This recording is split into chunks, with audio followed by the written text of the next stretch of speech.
This is about defending democracy. This is no longer Democrats versus Republicans. What do you want your kids to believe in? There must be give and take. This is White Flag with Joe Walsh.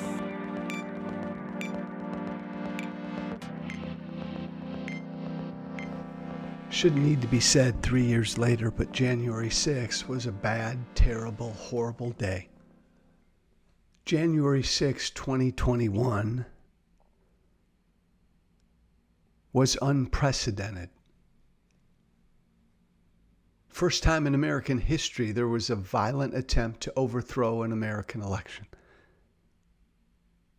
The result of the first time in American history that a sitting American president lost an election and refused to participate in the peaceful transfer of power. Now think about that for a moment. First time in the 240-some-year history of this country, a president lost an election and didn't concede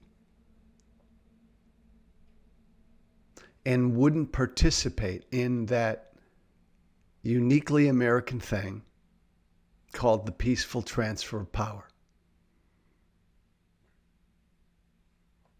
Had never happened before. In the long, the short, the long history of this experiment in democracy.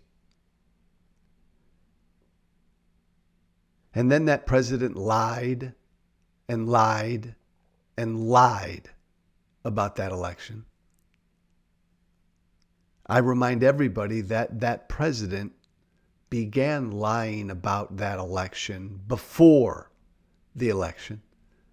He began lying about the 2020 election in the early summer of 2020. He began telling his supporters, his followers, that either he would win or the election would be stolen.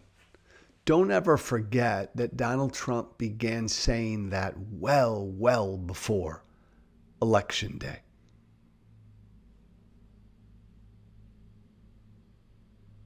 And then Trump incited and participated in and led a violent attempt to overthrow an American election.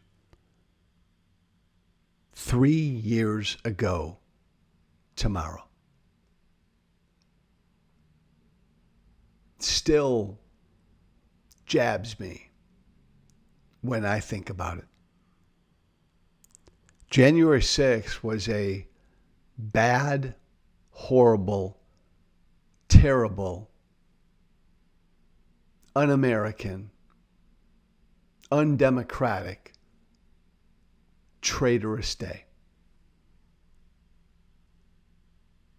It was an attack on our country. It was an attack on our Constitution. It was an insurrection. It was a bad day. I'm here to tell you 3 years later that the Republican Party base does not think January 6th was a bad day. You need to know that. And yeah, I'm generalizing on purpose. Every single American should believe January 6th was a bad, horrible, terrible, traitorous day. Every single American should believe that. Most of the Republican Party base doesn't believe it was a bad day.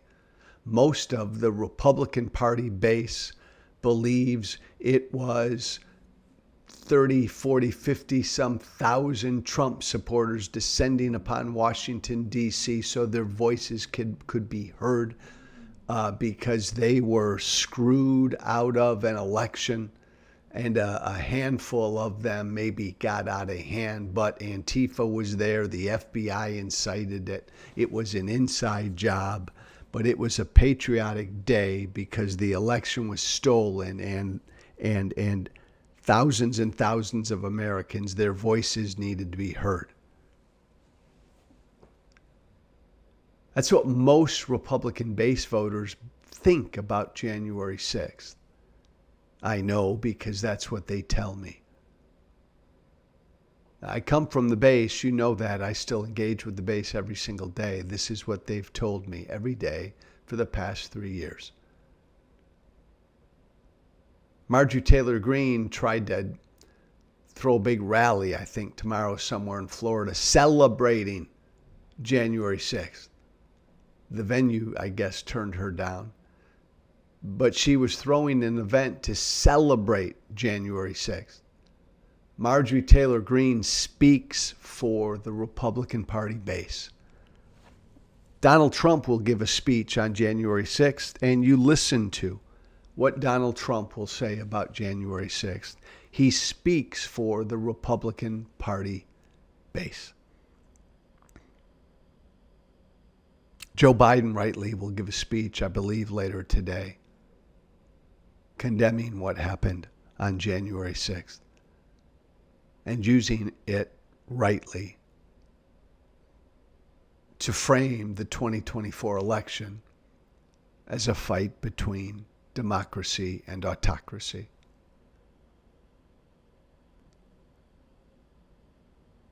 But forget about Trump for a moment, forget about Marjorie Taylor Greene for a moment, and just know that we have two major political parties.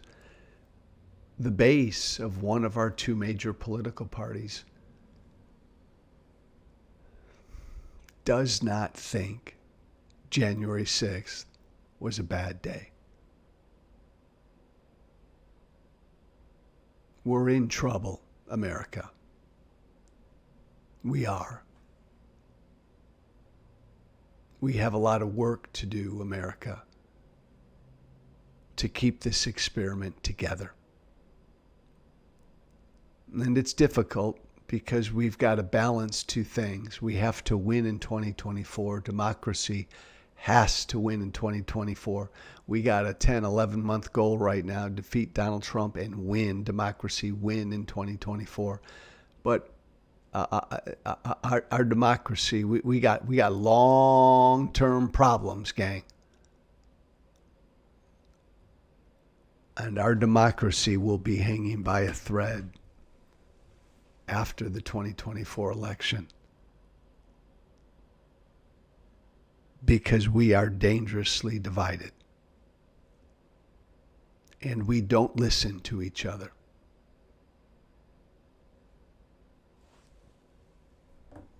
And we view each other, those we disagree with, as enemies. I would attest that our democracy cannot stand if that continues.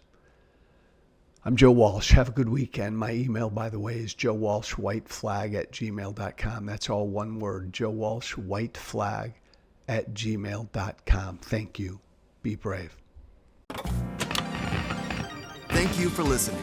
Remember to listen, share, and follow White Flag with Joe Walsh on Apple Podcasts, Spotify, and everywhere great podcasts are found. And be sure to leave a 5-star review. This has been White Flag with Joe Walsh.